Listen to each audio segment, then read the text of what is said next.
Okay, let's see if we can convert some equations. So I want to convert y equals x squared to a polar equation. I don't know why it says coordinates. Let's get rid of that. There. Should say equation.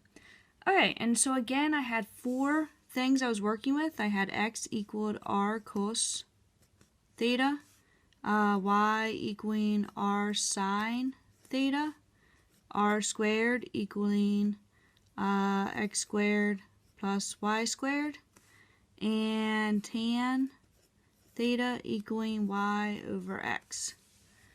And if I want to convert from this to polar, that means I'm starting off with y and x, and I want to end up my answers to have, or my equation to just have r theta. So if I have a y and I want my solution to have r theta, well, I mean, I already have an equation right here. Y is written in r theta. So I'm going to do that. So instead of y, I'm going to write r sine theta. And if I do that for y, there's no reason I couldn't do it for the x also. Instead of x, r cos theta. So r cos theta. Of course, that was squared, so I'll square it. So let's see, r sine theta equals r squared cos squared theta. Usually when you're in polar, you want to go ahead and solve for r. So I'm going to solve for r, try to get r by itself on one side.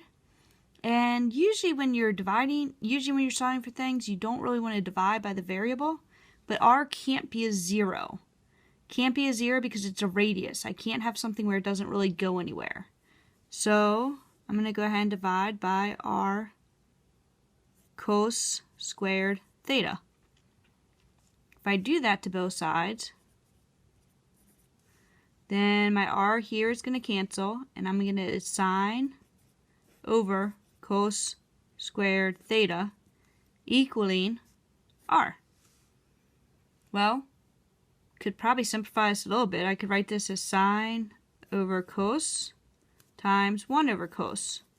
So that'd be tan theta times secant theta equals r.